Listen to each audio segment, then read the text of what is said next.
إن الحمد لله نحمده ونستعينه ونستغفره ونعوذ بالله من شرور أنفسنا ومن سيئات أعمالنا من يهده الله فلا مضل له ومن يضلل فلا هادي له وأشهد أن لا إله إلا الله وحده لا شريك له وأشهد أن محمدا عبده ورسوله أما بعد அகிலத்தை படைத்து பரிபாலிக்கக்கூடிய எல்லாம் வல்ல அல்லாஹ்வுக்கே புகழ் அனைத்தும். அல்லாஹுவின் சத்திய தூதர் எம் உயிரிலும் மேலான கண்மணி நாயகம் ஸல்லல்லாஹு அலைஹி வஸல்லம் அவர்கள் மீதும் அன்னவர்களை பின்பற்றி வாழக்கூடிய அனைத்து முஸ்லிம்கள் மீதும் எல்லாம் வல்ல அல்லாஹுவின் கருணையும் சாந்தியும் என்னென்னும் நிலவட்டுமாக. அன்பிற்குரிய அல்லாஹுவின் நல்லடியார்களே, புனிதமிக்க ரமலான் மாதத்திலே இரவு நேர பயான் நிகழ்ச்சியிலே நாங்கள் அமர்ந்திருக்கிறோம். சஹாபாக்களின் வாழ்வினிலே என்ற தொடர் தலைப்பின் கீழே இன்றைய தினம் நபித்தோழர்களுடைய சில முக்கியமான சிறப்புகளுடன் நபி வழியை நிலைநாட்டுவதற்காக நபித்தோழர்கள் எந்த அளவுக்கு சிரமப்பட்டிருக்கிறார்கள் என்பதையும் நாங்கள் பார்க்கவிருக்கிறோம். அன்பிற்குரிய அல்லாஹ்வின் நல்லடியார்களே, நபித்தோழர்களுடைய சில சிறப்புகளை நாங்கள் நேற்றைய தினம் பார்த்தோம். உலகத்திலே எந்த ஒரு மனிதனாலும் அடைய முடியாத மிகப்பெரிய சிறப்புகளை நபித்தோழர்கள் அடைந்திருக்கிறார்கள்.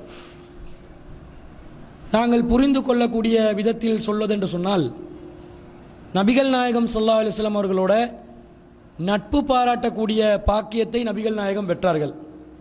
உலகத்தில் யாரெல்லாம் யாரோடெல்லாம் நட்பு பாராட்டுகிறார்கள். ஆனால் நபிகள் நாயகத்தோடையே நட்பு பாராட்டின இந்த பாக்கியத்தை நபித்தோழர்களை தாண்டி யாருக்கும் கிடைக்க போகிறதில்லை.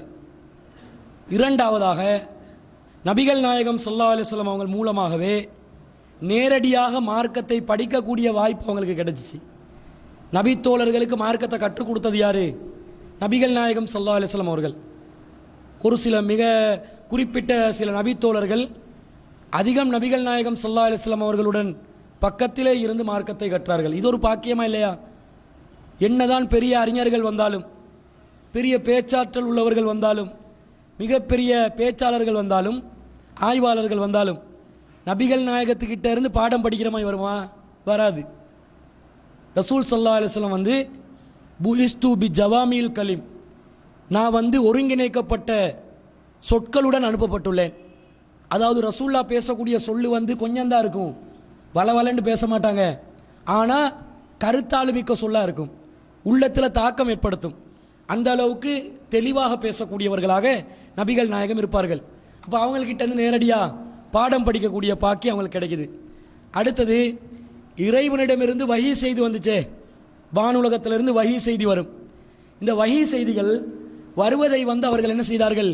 சில அடையாளங்களை பார்த்தாங்க. ஒரு மணியுடைய ஓசை வடிவத்தில் வஹி வர்றதை காது கொடுத்து கேட்டாங்க. சில நபித்தோழர்களுடைய பக்கத்தில் ரசூல் அமர்ந்து இருக்கும்போது வஹி சேரும். ரசூல்லாக்கு வஹி சேரும்போது அல்லாஹ் சொல்றான், இன்னா சனுல்கி அலைக்க கவுலன் சக்கீலா, நபியை உங்களுக்கு நாங்கள் கனமான சொற்களை, பாரமான சொற்களை தான் இறக்கிறோம். சொல்லு பாரம் என்று சொன்னால் கருத்தாலம் தான், ஆனால் புரியலாம். கருத்தாலம் என்ற பேரில் புரியாத புதிராக குர்ஆன் இறங்காது. அனைவருக்கும் புரியக்கூடிய விதத்தில், விளங்கக்கூடிய விதத்தில் குர்ஆன் அருளப்படும். ஆனால் அந்த சொல்லிட வெயிட், உண்மையிலே வெயிட் இருக்குது. சொல்லுக்கு ஒரு நிறை இருக்குது, ஒரு எடை இருக்குது. ரசூல்லாக்கு வஹி வரும் பக்கத்தில் ஒரு நபி தோழர்கிட்ட கால் மேலே ரசூல்லா காலை வச்சு, முழங்காலை வச்சு அமர்ந்து இருக்கிறாங்க சம்மானம் கொட்டி. அவரிடம் காலோடைய பார்க்குது. அவர் சொல்றாரு, வஹி இறங்குது, என்னுடைய கால் முழங்கால் கலண்டு போச்சு. அந்த அளவுக்கு பாரமான ஒரு நிலையில் ரசூல் ஸல்லல்லாஹு அலைஹி வஸல்லம் வஹி சேருது. அது எவ்வளோ பெரிய ஒரு பாக்கியம் அது.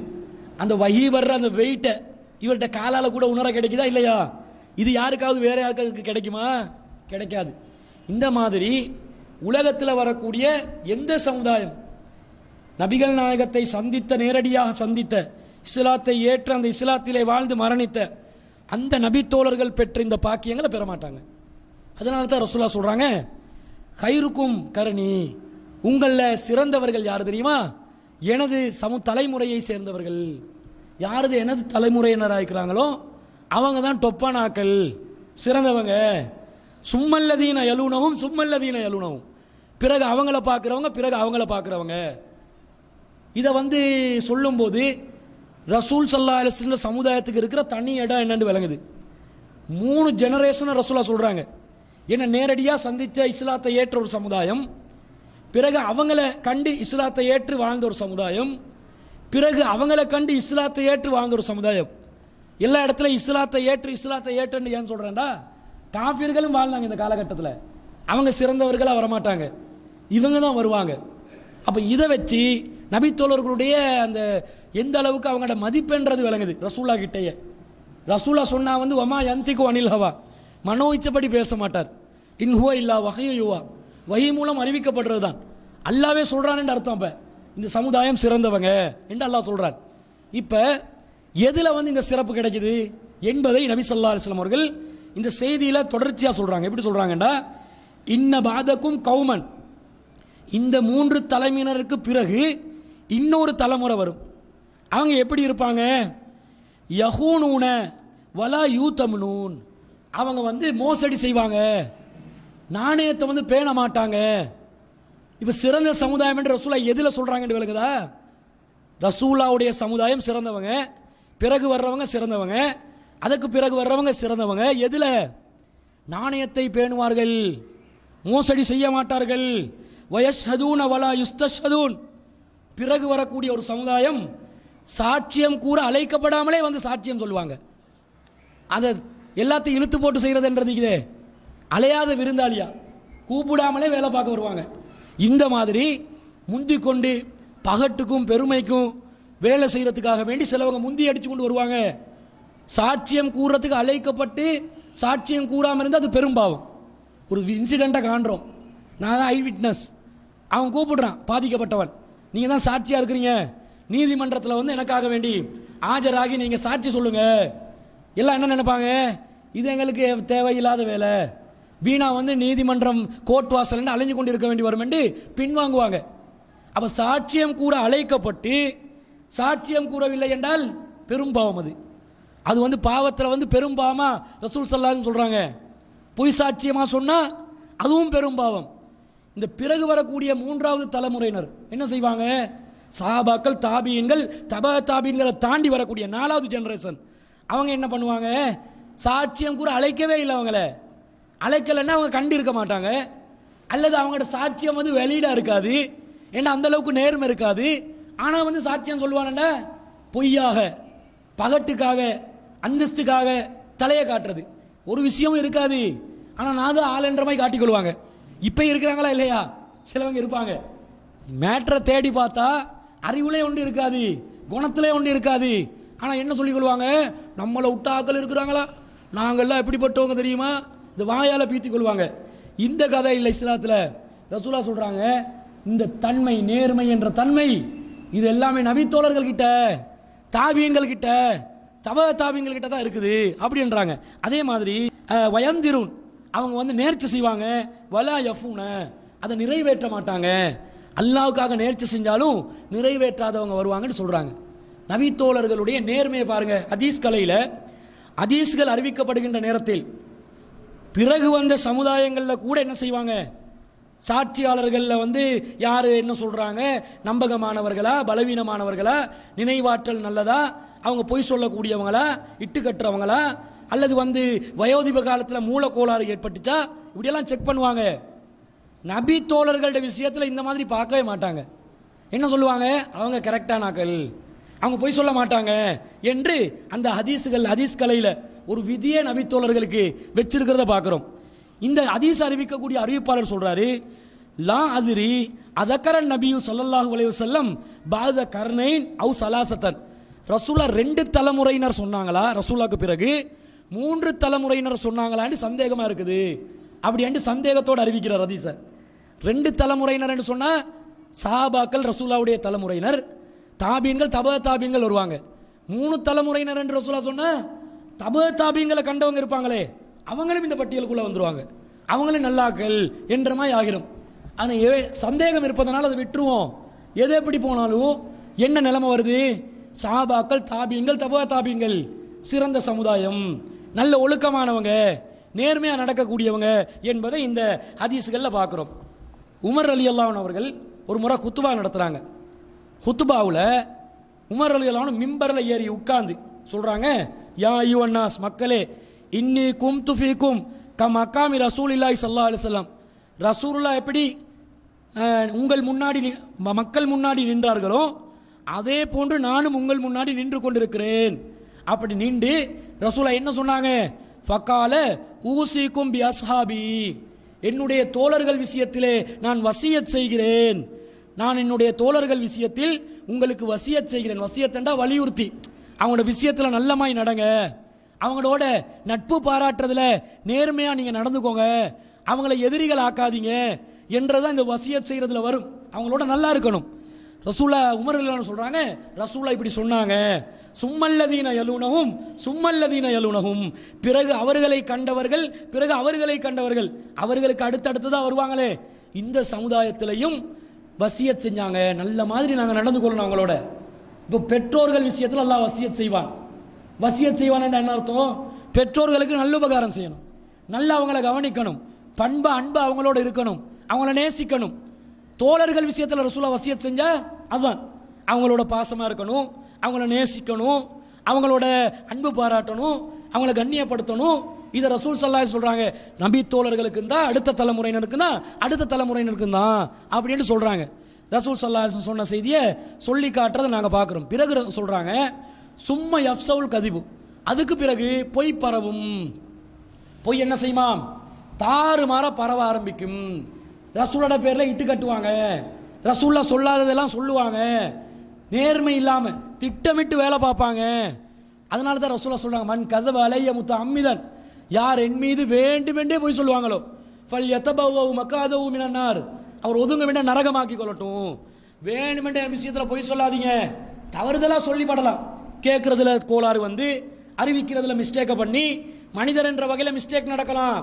ஆனா என்ன வந்து ரசூல் ஸல்லல்லாஹு அலைஹி வஸல்லம் கண்டிக்கிறாங்க, வேணுமென்று திட்டமிட்டு போய் சொல்லிடாதீங்க அப்படின்னு கண்டிக்கிறத பார்க்கிறோம். அது நபி தோழர்கள் செய்ய மாட்டாங்க.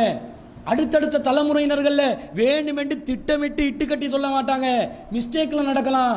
ஆனா அதுக்கு பிறகு வரக்கூடிய 4வது ஜெனரேஷன்ல வேணுமென்று என்ன செஞ்சிருவாங்க, பொய்ய பரப்பிடுவாங்க, திட்டமிடுவாங்க. ஏன்னா அந்த நபிகள் நாயகம் ஸல்லல்லாஹு அலைஹி வஸல்லம் அவர்களோட தோழமை கொண்டவர்கள் இல்லை, அவங்களோட தோழமை கொண்டவர்களும் சமுதாயத்தில் இல்லை, அவங்களோட தோழமை கொண்டவர்களும் சமுதாயத்தில் இருப்பாங்க. ஆனா அவங்க ஒரு அளவு தான் போகலாம், அதை தாண்டி போக முடியாது. இந்த மாதிரி சிறப்பு மிக்க ஒரு சமுதாயமாக சமுதாயத்தை சொல்றாங்க. இப்ப நான் கேட்கிறேன், இந்த சமுதாயத்தில் பொய் சொல்லாதவர்கள் யாருமே கிடையாது சொல்லலுமா? ஏலா. இந்த சமுதாயத்தில் எவன்தான் பொய் சொல்றவர்கள் யாருமே இல்லைன்னு சொல்ல முடியாது. எவன்தான் பொய் சொல்லாதவன் என்று கேட்டா அதுக்கும் பதில் இல்லை. ஏன், எல்லாமே விட்டு அடிக்கிறான், சர்வசாதாரணமாக பொய் சொல்றான். பொய் என்றதே நன்மையா மாறி போற அளவுக்கு பொய் பரவி கொண்டு போகுது. இந்த சமுதாயத்தில் நேர்மை இல்லை. ஒரு காலத்தில் எங்களை பார்த்து நிறைய பேர் இஸ்லாத்துக்கு வந்தான், முஸ்லீம்களை பார்த்து, ஆரம்ப தலைமுறையினரை பார்த்து. இப்ப யாராவது பார்த்து வரக்கூடிய நிலைமையில் இருக்கிறோமா? சரி, முஸ்லீம்கள்ல பொதுவான இடத்தை விடுங்க, ஏகத்துவ கொள்கையில் இருக்கக்கூடியவங்களை பார்த்து வரக்கூடிய நிலைமைக்குதா? எல்லாம் ஃப்ராடு, பித்தலாட்டம், எல்லாம் ஏகத்துவத்தை வச்சு வியாபாரம் நடத்துறான், மார்க்கத்தை வச்சு வருமானத்தை சம்பாதிக்கிறான். இந்த மாதிரி நிலையில் இருக்கிறத பார்த்தே மக்கள் ஒதுங்குறாங்க. எப்படி இவங்களோட எப்படி ஏற்றுக்கொள்றது? தௌஹீத் போர்வையில் சுத்துறாங்க, அலைகிறாங்க.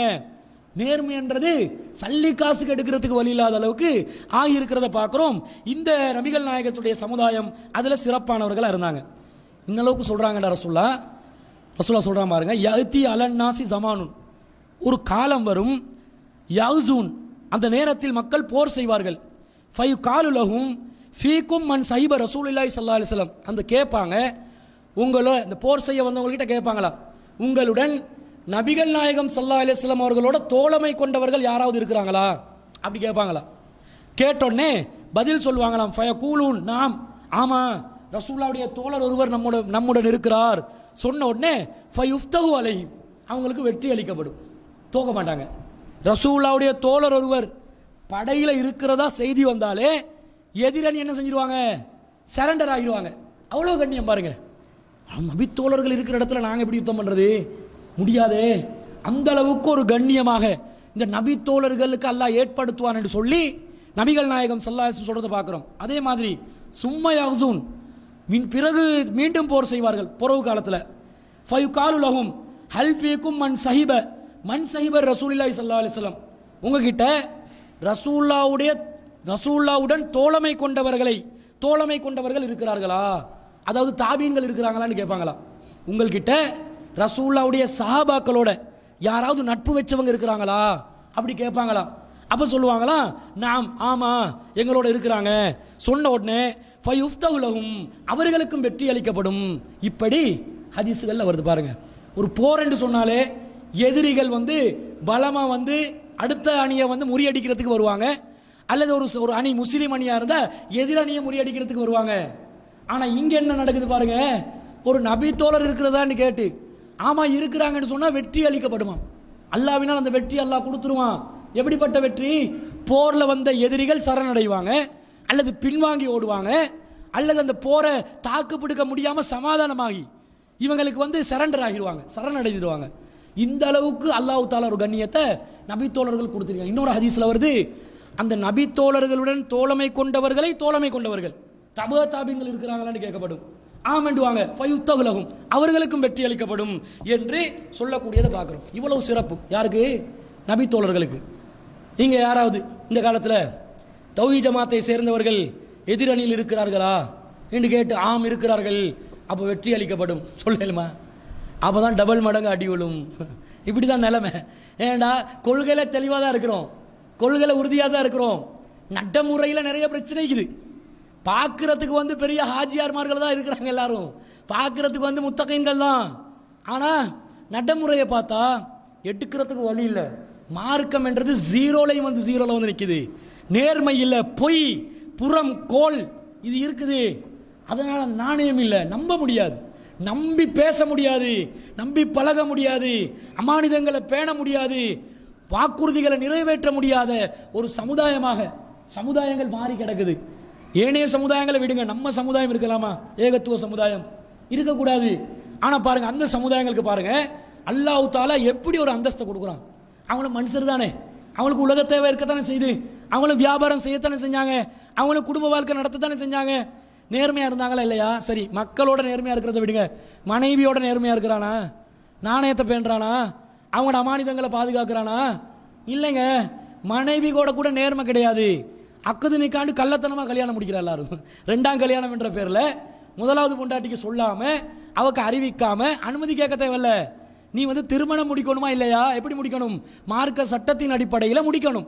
இலங்கை அரசாங்கத்தில் திருமணத்தை பதிவு செய்யணும், அப்போ தான் செல்லுபடியாகும். இல்லாட்டி இது விபச்சாரத்துக்கு சமம்.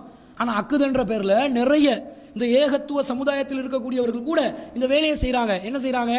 திருமணம் என்ற பேரில், ஒப்பந்த திருமணம் என்ற பேரில் விபச்சாரத்தில் ஈடுபட்டு கொண்டிருக்கிறார்கள். ஆனால் திருமணம் செஞ்சதான் நினைச்சு கொண்டிருக்கிறாங்க. ஊர் உலகத்துக்கு திருமணம் தெரியாது. ஆனால் மேலோட்டமாக பார்த்தா நல்ல மனுஷமா இருப்பாங்க. உள்ளுக்கு ஆராய்ச்சி பார்த்தா துருவி யாரை ஆராயக்கூடாது, அது தப்பு. சரி, ஒரு விஷயத்தில் தேடி பார்த்தா என்ன நடக்குது? ஆக்கள்கிட்ட மேட்டர் எல்லாம் வெளியே வருது. வேற கள்ள பொண்டாட்டி வச்சிருக்கிறாங்க. திருமணம் என்ற பேரில் முடிச்சதா சொல்லி கொண்டு இருக்கிறாங்க. நேர்மை இல்லை, மனைவிக்கு நேர்மை இல்லை, எங்க சமுதாயம் உருப்பட போகுது? குடும்பத்துக்கு நேர்மை இல்லை, நண்பர்களுக்கு நேர்மை இல்லை, ஒரு சமுதாயத்துக்கு நேர்மை இல்லை. அதான் அவங்க சிறந்தவங்களா இருக்கிறாங்க. அவங்க கிட்ட போக முடியல. எல்லாத்திலையும் நம்பி ஒப்படைக்கலாம், நம்பி பேசலாம். அந்த அளவுக்கு அவங்களுடைய கொள்கையில் உறுதியாக இருந்தாங்க. இவ்வளவு சிறப்பு நபித்தோழர்களுக்கு இருக்குது. இந்த சிறப்புகள் எல்லாம் இருந்தாலும் நபித்தோழர்களை பின்பற்றலாமா? இவ்வளவு சிறப்பு இருக்குது, இவ்வளவு கண்ணியம் இருக்குது, இவ்வளவு அந்தஸ்து இருக்குது.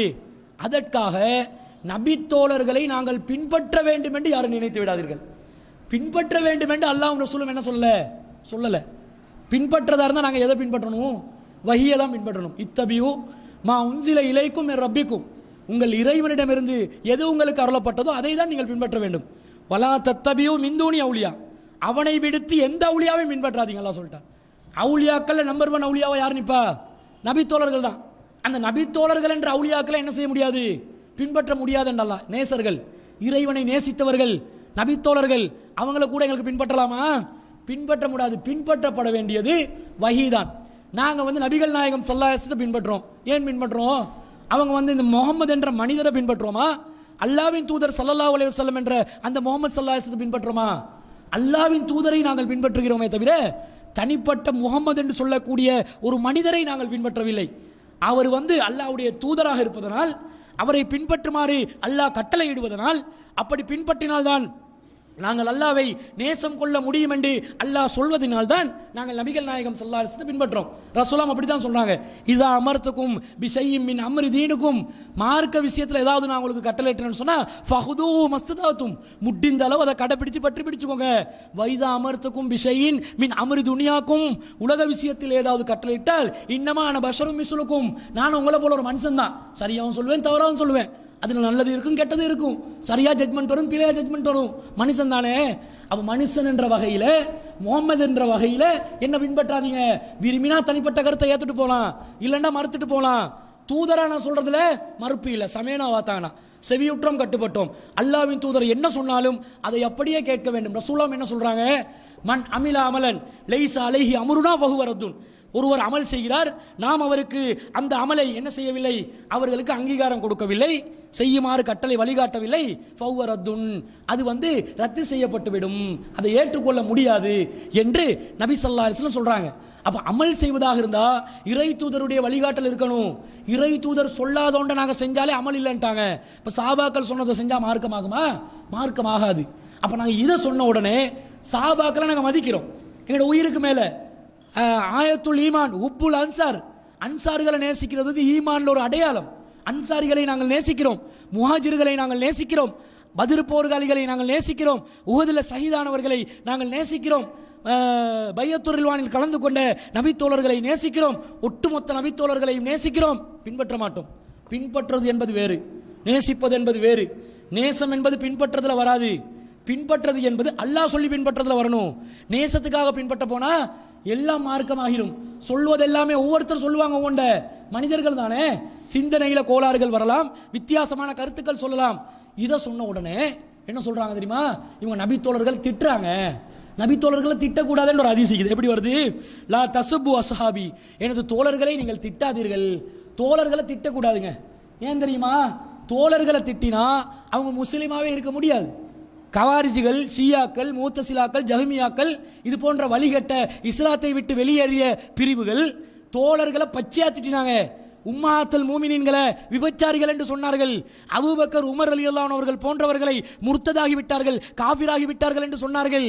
ஆனா அவங்க தோழர்களை அவங்க திட்டினதும் நாங்க சொல்ற இந்த விமர்சனமும் ரெண்டும் உண்டா? பின்பற்றக்கூடாது என்பது திட்டுதலா? திட்டுறதுண்டா என்னது? ஏசுறது. எப்படி ஏசுறது? நபி தோழர்களை பார்த்து இவங்க மோசமானவங்க, பைத்தியக்காரவங்க, கூறுகட்டவங்க, இப்படி சொன்னாதான் திட்டுறதுன்னு அர்த்தம். விமர்சனத்தை குறை சொல்றது, கேவலமா குறை சொல்றது. விமர்சனத்தில் நல்ல பார்வையில் விமர்சனம் செய்யலாம், கேவலமான ஒரு பார்வையில் அசிங்கமான வார்த்தைகள்ல விமர்சிக்கிறது இதே, இதான் திட்டுறது.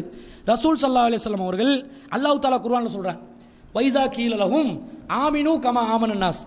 குர்ஆன்ல சூரா பக்ரால ஆரம்பத்திலே வரும் 13வது வசனம். இவர்களுக்கு சொல்லப்பட்டால், யாருக்கு? காஃபிர்களுக்கு, ஆமினு நீங்கள் ஈமான் கொள்ளுங்களே, கமா ஆமனன் நாஸ், இந்த மக்கள் ஈமான் கொண்ட மாதிரி நீங்களும் ஈமான் கொண்டா என்ன ஆக போகுது என்று சொன்னால் அவங்க கேட்பாங்களாம் காஃபிர்கள், அனு உமினு கமா ஆமன சுஃபஹா, இந்த பைத்தியக்காரர்கள் ஈமான் கொண்ட மாதிரி நாங்க ஈமான் கொள்ளணுமா? இந்த நபி தோழர்களை திட்டுறாங்க. யாரு? காஃபிர்கள் திட்டினாங்க, மக்கத்து காஃபிர்கள். இதெல்லாம் பொறுக்கல. அல்லாஹ் என்ன சொன்னா தெரியுமா? அல்லாஹ் இப்ப அவங்கள திட்டான், அலா இன்னமும் உமுஷுஃபஹா, நீங்க தாண்டா பைத்தியக்காரங்க அப்படின்றாங்க. நபி தோழர்களை காஃபிர்கள் திட்டும் போது அதுக்கு பதிலாக யாரு திட்டுறா? அல்லாஹ் திட்டுறான், நீங்க தாண்டா பைத்தியக்காரங்க. இவங்க பைத்தியக்காரங்களா? வலாக்கில்லா யஅலமூன், நீங்க தான் விவரம் அறியாத முட்டாள்கள். அல்லாஹ் சொல்றான். நபி தோழர்களை பைத்தியக்காரன்டுவியா? அல்லாஹ்வே ஏசுவான், நீ பைத்தியக்கார. அந்த திட்டுதல், அந்த விமர்சனம் தான் இஸ்லாம் என்ன செய்து வேணாண்டது. ஒரு முறை நபிகள் நாயகம் ஸல்லல்லாஹு அலைஹி வஸல்லம் அவர்கள் இல்லாத ஒரு சபையில் முனாஃபிகள்ல ஒருத்தன் என்ன செய்யறான்னு சொன்னா, சஹாபாக்களை பார்த்து இப்படி ஒரு விமர்சனத்தை பண்றான். ஆவுலாஹி லா அர்கபு புத்தூனன் வலா அக்ஸபு அல்சினத்தன் வலா அஜ்மனு இந்தல் லிகா. இந்த இக்கிறாங்களே கொஞ்சம் நபி தோழர்கள், இவங்க எப்ப பார்த்தாலும் வைத்த நிரப்புறதுலே தான் கவனமா இருக்கிறாங்க. எப்படி விமர்சனம்? எப்ப பார்த்தாலும் வைத்த நிரப்புறதுலே தான் இவங்க கவனமா இருக்கிறாங்க. வலா அக்ஸபு அல்சினத்தன், வாயை திறந்தா பொய்ய தான் சொல்றாங்க. வலா அஜ்மனு இந்த லிகா, போர்க்களம் என்று வந்தா பின்வாங்கி ஓடுறவங்க. நபி தோழர்கள் ஒருத்தன் விமர்சிக்கிறான், முஸ்லிமாவே இருந்து கொண்டு விமர்சிக்கிறான். விமர்சிக்கும் போது அந்த சபையில் ஒரு நபி தோழர் இருக்கிறார். அவர் சொல்றாரு, கதப்த வலா கிண்ணக்க முனாஃபிகுன், என்ன பொய் சொல்றாய், நீ ஒரு முனாஃபிக்கு. இப்படி சொல்லலாமா? வைத்து சாப்பாட்டு ராமங்களா நபி தோழர்கள்? நம்மளை சொன்னா கூட வேற விஷயம், நம்ம சாப்பாட்டு ராமங்களா தான் வைக்கிறாங்க. நோம்புக்கு முன்னாடி வெயிட்டை பாருங்க, நோம்புக்கு பிறகு வெயிட்டை பாருங்க, நோம்பாவது சாப்பாடை குறைச்சிக்குதா? குறைக்கல. அந்த மாதிரி அடிக்கிறான். ஷிஃப்ட் மட்டும் சேஞ்ச் ஆகுதே தவிர மகரிபு இஃப்தாரில் ஒரு சாப்பாடு, இரவு சாப்பாடு, சஹர் சாப்பாடு 3 வேளை கண்டினியூ ஆகுது. அது மாறிக்குது. பகல் வேலை காலை பொழுதுன்றது மாறிக்குது. டைம் டேபிள் எல்லாம் கொஞ்சம் சேஞ்சே தவிர அமௌண்ட் வந்து சரியாக அளவாக தான் என்ன செய்யுது, உடம்புக்குள்ளே போகுது. அதுவும் தயிர், வாழைப்பழம், அந்த ரன் தமிழ் கொந்தமிழ் எல்லாம் அடிமான் சாருக்கு நம்ம மகள். அதில் என் சிலவங்க என்ன பண்ணுறான்டா, சவுக்கஞ்சை வந்து சோத்துல போட்டு கலந்து திங்கிறான். இந்த மாதிரி எல்லாம் வெரைட்டியாக அடித்து சாப்பாட்டு ராமங்க என்ன எங்களை சொன்னால் கவலைப்பட வேண்டியதில்லை. சாபாக்களை சொல்லலாமா? வயிற்று பசியில் இருந்து கொண்டு அகல் போர் செஞ்சாங்க, வயிற்றுல கல்லை கட்டி கொண்டு இருந்தாங்க. சாப்பாட்டுக்கு வழி இல்லாமல் அபூ ஹுரைரா அவர்கள் இந்த தரையை என்ன செய்வார், வயிற்றை வந்து தரையால் வந்து குளிர் காய வச்சு வயிற்றுடைய அந்த பசியை அடக்க பார்ப்பாரு, அந்த எரிச்சலை இல்லாமக்க பார்ப்பாரு. அந்த அளவுக்கு சிரமப்படுறாங்க. நபி தோழர்கள் வரும்போது குர்ஆன் வசனங்களுக்கு விளக்கம் கேட்பாரு. ஏன்னா மூஞ்ச பார்த்து வாடிக்கிறத பார்த்தாவும் சாப்பாடு கிடைக்குமான்னு நினைச்சு நபி தோழர்கள் விளங்காம போவாங்க. அபூபக்கர்லான்னு கண்டுகொள்ள மாட்டாங்க, உமர்லான்னு கண்டுகொள்ள மாட்டாங்க. புரியல அவங்களுக்கு. ரசூலா பார்க்குறாங்க, ஆஹா அபூ ஹுரைராக்கு பசியா இருக்குது, வசனத்துக்கு விளக்கம் கேட்குற மாதிரி தெரியலையே, வயிற்று பசிக்கு வழி பண்ற மாதிரியா இது, உடனே வாங்க அபூ ஹுரைரா வீட்டுக்கு போக வேண்டி சாப்பாடு எடுத்து கொடுப்பாங்க. ஒரு பால் கிளாஸ் கொடுக்குறாரு, டம்ளர் கொடுக்கறதுக்கு முன்னாடி அஸ்ஸாபு சுஃபா திண்ணை தோழர்கள் இருக்கிறாங்களே அவங்கள கூட்டிட்டு வாங்க. இவர் பார்க்குறாரு, நானே பசியில் ஒரு டம்ளர் கிடைக்காதான்னு பார்த்துருந்தா இவர் உள்ள எல்லாத்தையும் கூட்டி வர சொல்றாரு. ரசூலா சொன்னா கட்டளைக்கு மாறு செய்யலான்னு எல்லாத்தையும் கூட்டி வர்றாங்க. எல்லாம் சந்திச்சு எல்லாத்தையும் கூட்டி வர சொல்றாங்க. சந்திச்சு எல்லாத்தையும் கூட்டி வந்து வீட்டு வாசல் அடுக்கியாச்சு. இப்போ எல்லாருக்கும் ஒரு டம்ளர் பாரு ஷேர் ஆகுது. அந்த ஷேர் ஆகும்போது அதையாவது முதல்ல எனக்கு குடிக்க வைப்பாங்களான்னு பார்த்தேன், அடுத்தவங்களுக்கு தான் குடிக்க சொல்றாங்க. ஒவ்வொருத்தரையும் குடிச்சு கடைசியாக வந்து சேர்ந்துச்சு பாருங்க டம்ளரு. நான் நினைச்ச அவ்வளவுதான், மண்டியும் கிடைக்காது, எதுவுமே மீயாது, ஒண்ணுமே குடிக்க முடியாது என்று நினைச்சு பார்த்தா ரசூலுல்லாஹ் ஸல்லல்லாஹு அலைஹி வஸல்லம் அபூ ஹுரைரா, அபூ ஹுரைராவை குடிப்பீராக. அவர் குடிக்க ஆரம்பிக்கிறார், பிஸ்மில்லாஹ் சொல்லி குடிக்கிறாரு. என்ற வயிற்று பசி எங்க போச்சுன்னே தெரியா, அந்த அளவுக்கு குடிச்சேன்றாங்க. இது பரக்கத். இந்த மாதிரி சிரமப்பட்ட நபித்தோழர்களை பார்த்து சாப்பாட்டு ராமங்கள் சொன்னா கோவம் வருமா இல்லையா? இந்த நபித்தோழர் முனாஃபிக் என்றார். அவனுக்கு சொன்ன உடனே இதை நான் ரசூலா கிட்ட எத்தி வைப்பேன், ரசூலா கிட்ட எத்தி வைக்கிறாங்க. ரசூலா கிட்ட எத்தி வச்சோன்னு ரசூலா கூப்பிட்டு அவனை விசாரிக்கிறாங்க, இப்படி சொன்னியா? அப்ப அவன் சொல்றான், இன்னமா குன்னா நகூல் வனால, கேலியாகவும் வேடிக்கையாகவும் சொன்னோம், உண்மைக்கு சொல்லல, சும்மா தெரியாத ஜோக்குக்கு சொன்னோம். சில கேலிகள் இருக்குது, அது வந்து சரிப்பட்டு வராது மார்க்கத்தில். கேலி என்ற பெயரில் அடுத்தவனை பாதிக்க வைக்க கூடாது. இது அடுத்தவனை விமர்சிக்க வச்சு தப்பான ஒரு செய்தியை பரப்புற ஒரு கேலி கிண்டல், இது மார்க்க அங்கீகரிக்கல. அப்போ வந்து ரசூல் ஸல்லல்லாஹு அலைஹி வஸல்லம் இப்படி ரசூலுல்லாஹ்க்கு இப்படி ஒரு பதில் சொன்ன உடனே அல்லாஹ் குர்ஆன் வசனத்தை இறக்குறான். என்ன இறக்குறான்? வலையின் சால்தஹும் லயகூலுன்ன இன்னமா குன்னா நகூலு வனல்அப். அவங்க கிட்ட கேட்டா ஏன் இப்படி சொல்கிறீர்கள் என்று கேட்டால், எனது நபி தோழர்களை இப்படி நீங்க பேசலாமா என்று நபியை நீங்க கேட்டா, நாங்கள் கேலிக்காகவும் விளையாட்டுக்காகவும் சொன்னதாக சொல்கிறார்கள். குல் அபில்லாஹி வ ஆயாத்திஹி வ ரசூலி குன்தும் தஸ்தஹ்சிஊன். அல்லாஹ்வையும் அல்லாஹ்வுடைய வசனங்களையும் அல்லாஹ்வுடைய தூதரையுமா கேலி செய்கிறீர்கள்? அல்லாஹ் கேட்கிறான். கேலி செய்யறதுக்கு ஆள் கிடைக்கலையா? அல்லாஹ்வை கேலி செய்வியா? ரசூலை கேலி செய்வியா? அல்லாஹ்வுடைய வசனங்களை கேலி செய்வியா? இவ்வளவுக்கு யாரை கேலி செஞ்சா? சஹாபாக்களை. அல்ல அந்த சஹாபாக்களுக்கு கேலி செஞ்சது எப்படி பார்க்கறான்? அல்லாஹ்க்கு கேலி செஞ்ச மாதிரி பார்க்கறான். சஹாபாக்களுக்கு கேலி செஞ்சது எப்படி பார்க்கறான்? அல்லாஹ் ரசூலுல்லாஹ்க்கு கேலி செஞ்ச மாதிரி பார்க்கறான். சஹாபாக்களுக்கு கேலி செஞ்ச குர்ஆன் வசனங்களை கேலி செஞ்ச மாதிரி பார்க்கறான். இந்த விளையாட்டு வேணாம், கவனமா இருந்துக்கோ, காஃபிர் ஆகிருவாய். நபி தோழர்களை திட்டி குறை கூறி தகாத விமர்சனங்களை செய்தால் அது வந்து குஃப்ருக்குரிய ஒரு அடையாளம். நிறைய வழிகட்ட பிரிவினர்கள் இஸ்லாத்தை விட்டு போறதுக்கு இது ஒரு அடிப்படையா காரணமா இருந்துச்சு. நாங்க விமர்சனம் செய்கிறோம் என்று சொல்லி நபி தோழர்களை திட்டல, அவங்கள பின்பற்ற முடியாது. மார்க்கத்தை பின்பற்றதா இருந்தா அல்லாஹ்வும் ரசூலும் சொன்னதை மாத்திரம்தான் பின்பற்ற வேண்டும். சரி, பின்பற்ற சொல்றீங்களே, நபி தோழர்கள் சொன்ன சில விஷயங்கள் இருக்குது, பின்பற்றுவீங்களா? நாங்க கேட்கிறப்ப நபி தோழர்களை வச்சு தான், நபி தோழர்கள் சொன்ன சில செய்திகளை வச்சு, இந்த சிறப்புகளை வச்சு அவங்கள பின்பற்ற வேண்டும் என்று சொல்லக்கூடியவர்கள் இந்த செய்தியை பின்பற்றுவாங்களான்னு நாங்கள் கேட்குறோம். என்ன கேட்குறாங்க? இந்த முத்துவா திருமணம் இது, முத்துவா திருமணம் நபிகள் நாயகம் ஸல்லல்லாஹு அலைஹி வஸல்லம் அவர்கள் கைபர் போர் நேரத்தில் என்ன செய்கிறாங்க? தடை செய்கிறாங்க. புகாரியில் 4216வது ஹதீஸில் பதிவு செய்யப்படுது. கைபர் போர்க்களத்தின் போதே முத்துவா திருமணம் தடை. அந்த காலத்தில் பிரயாணம் செய்கிறதா இருந்தால் ஒரு நாள் 2 நாள் திரும்பலாம், ரொம்ப தூரத்துக்கு போகணும். போனால் மனுஷன் என்ற வகையில் உடல் தேவைன்றது இதுதான் இல்லையா? இருக்குது. அப்போ அவங்களுக்கு என்ன செய்யணும்? விபச்சாரம் செய்யவும் முடியாது, மார்க்கத்தில் தடுக்கப்பட்டிருக்குது.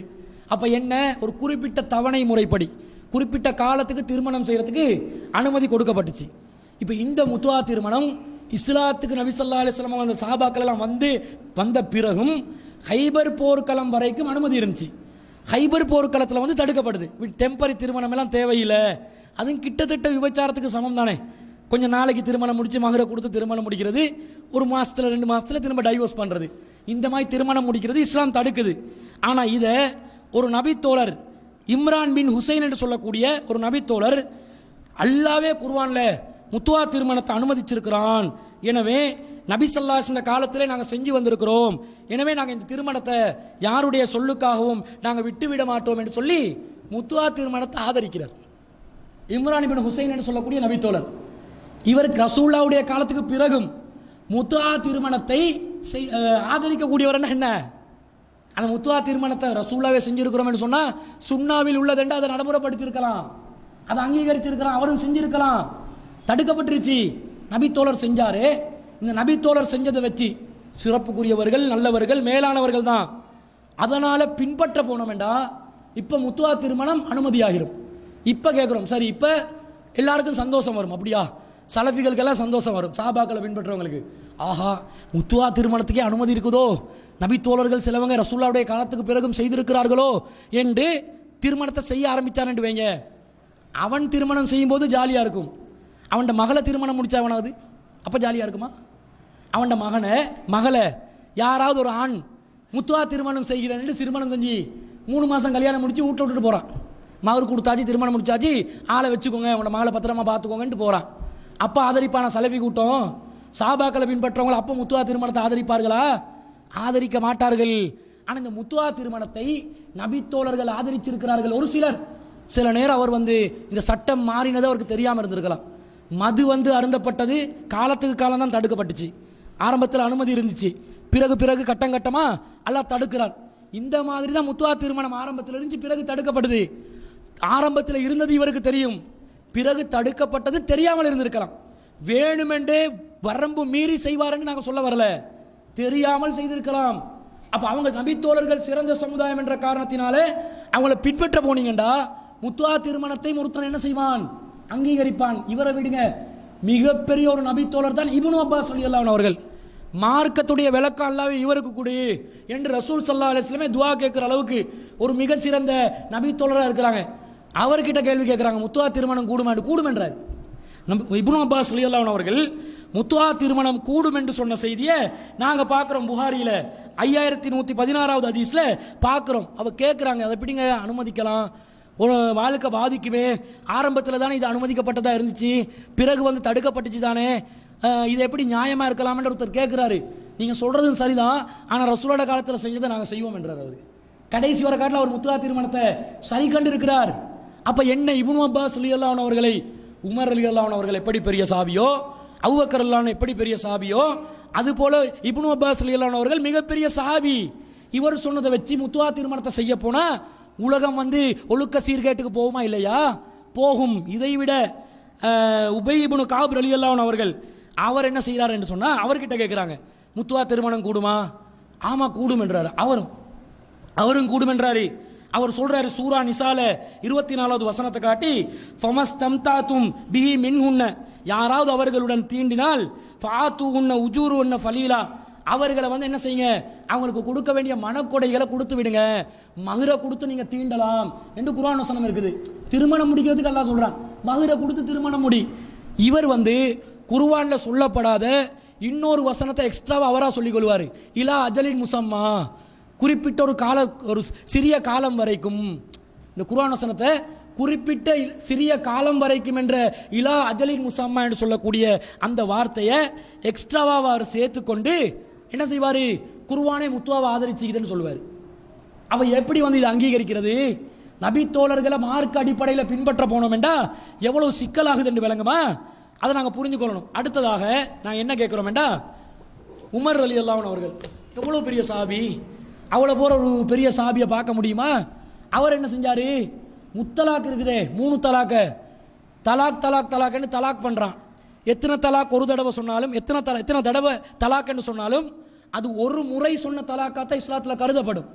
அப்படிதானே? 3 சந்தர்ப்பங்கள் இருக்குது தலாக் சொல்வதற்கு. 2 சந்தர்ப்பத்தில் தலாக் சொன்னா மீண்டும் மனைவியை சேர்த்து வாழலாம். 3வது சொன்ன பிறகு சேர முடியாது. இதான் இஸ்லாத்தில் விதிமுறை. சும்மா தலாக் தலாக்னு 3 தடவை சொன்னோன்னே முத்தலாக் ஆகாது, திரும்ப சேர முடியாதுன்னு ஆகாது. ஆனால் நம்ம சமுதாயத்தில் இந்த முஸ்லீம் சட்டத்தில் என்ன வச்சிருக்கிறோம், தலாக் தலாக் தலாக்கண்டு ஒரு சந்தர்ப்பத்தில் 3 தடவை சொல்லிவிட்டோம்டா அது வந்து 3 தலாக்கண்டு ஆக்கிடுறாங்க. திரும்ப மனைவியோட சேர்க்கலாது. திரும்ப மனைவியோட சேர்றதா இருந்தால் என்ன செய்யணும், மனைவி இன்னொருத்தரோட திருமணம் முடிச்சு அங்கே விவாகரத்து நடந்தால் தான் இவருக்கு சேர்க்கலாம். இப்போ இவங்க தலாக் தலாக் தலாக்கண்டு மதுஹப் சட்டம் அடிப்படையில் உமர் ரலியல்லாஹு அன்ஹு அவங்களை ஆதாரம் காட்டி ஒரு தடவையே ஒரு சந்தர்ப்பத்தில் 3 தடவை தலாக் சொல்லிவிட்டால் முத்தலாக் என்று முடிவு செய்து விடுகிறார்கள். அப்படிதான் இலங்கை சட்டத்தில் வச்சிருக்கிறாங்க. அந்த திரும்ப மனைவியை கல்யாணம் பண்ணணும், வேற கல்யாணம் மனைவி பண்ணிட்டு அவங்க விவாகரத்தாகி வந்தால் தான் நாங்கள் திருமணம் செய்யலாம். இதுக்கு வந்து என்ன செய்யறாங்கண்டா, டெம்பரரியாக ஒரு கிழவனை கல்யாணம் முடிச்சு வைக்கிறாங்க. முத்தலாக் சொல்லி டைவோர்ஸ் ஆகியாச்சு, திரும்ப சேர முடியாது. சேர்றதா இருந்தால் அவன் என்ன செய்யணும், இன்னொருத்தனோட திருமணம் முடிச்சு விவாகரத்தாகினா தான் எனக்கு சேரலாம். இப்போ என்ன பண்ணுறது, பொய்க்கு பம்மாத்துக்கு ஒருத்தரை வந்து டெம்பரரியா கல்யாணம் முடிக்க வச்சு விவாகரத்து செய்ய வைக்கிறேன். சில கிழவங்க என்ன கிழவங்களை தான் இதுக்கு செலக்ட் பண்ணுறது.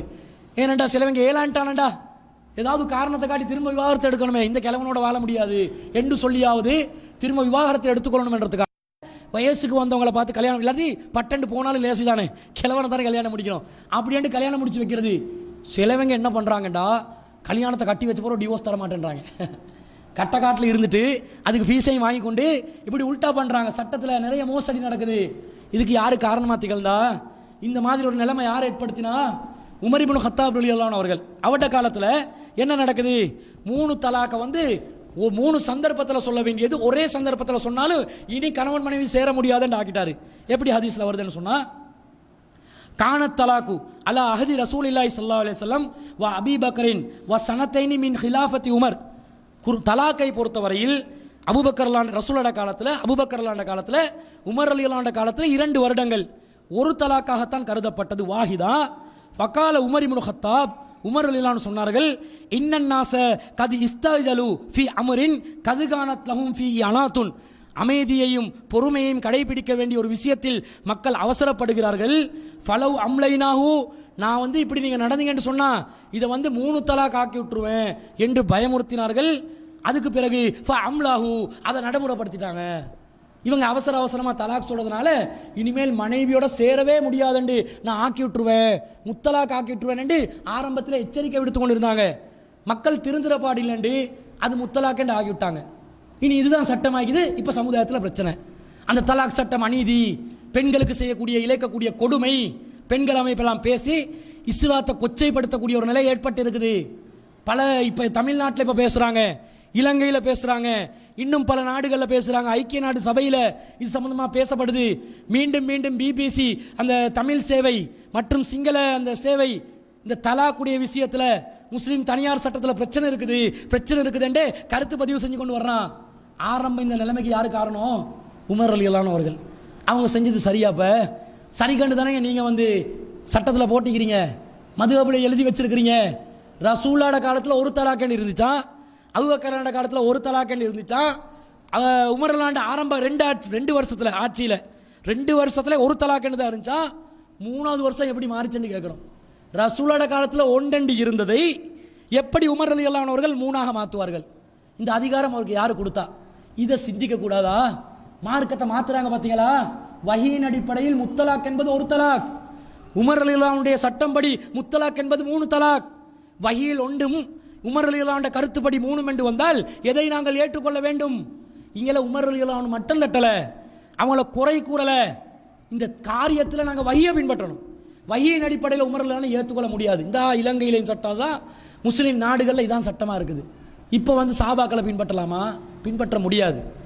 அடுத்தது உஸ்மான் இப்னு அஃபான் ரலியல்லாஹு அன்ஹு அவர்கள் என்ன செய்தார்கள்? பாங்கு இருக்குதே, ஃபேமஸான 2 பாங்கு ஜும்மால, அந்த 2 பாங்கு ஜும்மால சொல்லப்படுது. தௌஹீதுடைய புரட்சி 30-40 வருஷமா தென்னாசிய நாடுகளில் தௌஹீதுடைய புரட்சி நடக்குது. 2 பாங்குன்றது இன்னும் என்ன செய்யல, சுன்னத் ஜமாத் வந்து ஒழிச்சு கட்டல. சஹர் பாங்கு நடைமுறைக்கு வருது இல்ல, சுன்னத்தில் உள்ளது.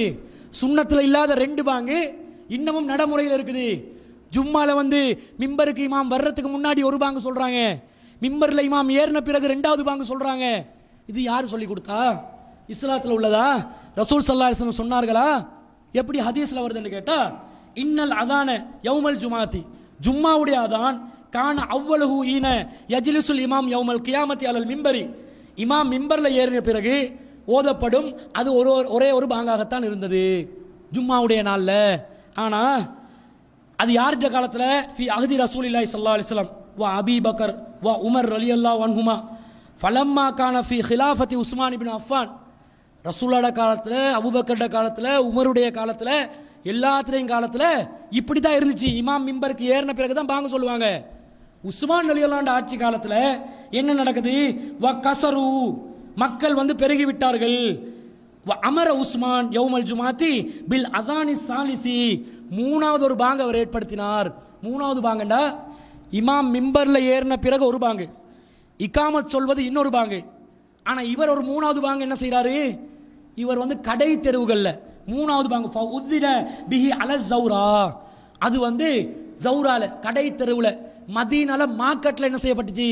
மூணாவது ஒரு அழைப்பு அதிகரிக்கப்பட்டுச்சு. அதை செய்தது உஸ்மான் இப்னு அஃபான், ரசூல்லா அல்ல, அபூபக்கர் அல்ல, உமர் அல்ல. ஹதீஸே சொல்லுது, முஸ்லீம்ல வருது, ஹதீஸ்ல இல்லைன்னு வருது. அப்ப எப்படி ரசூலோட காலத்துல இருந்து மிம்பர்ல ஏறின பிறகு சொல்ல வேண்டிய பாங்க மாத்தினாங்க? இதுக்கு யார் அதிகாரம் கொடுத்தா? சஹாபாக்களுக்கு இந்த அதிகாரம் இருக்குதா? ஆனா உஸ்மான் ரலியல்லாஹு என்ன செஞ்சாங்க? பாங்கு செல்லல, கடை தெருவுகளில் ஒரு அழைப்பை ஏற்படுத்தினார்கள். அதான் என்றால் அழைப்பு, பாங்குக்கு அதான் தான். கடை தெருவில் போயிட்டு அல்லாஹ் அக்பர் அல்லாஹ் அக்பர் சொல்லலாமா? சொல்ல முடியாது.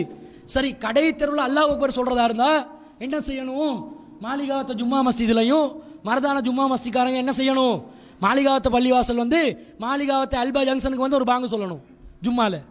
மரதான பள்ளிக்காரன் ஜும்மா பாங்கு சொல்றதா இருந்தா அவன் மரதான மரியக்கடை மீன் மார்க்கெட், மரியக்கடையில் ஒரு மார்க்கெட் இருக்குது, அந்த மார்க்கெட்டுக்குள்ள வந்து பாங்கு சொல்லணும். இதையா செய்யறாங்க?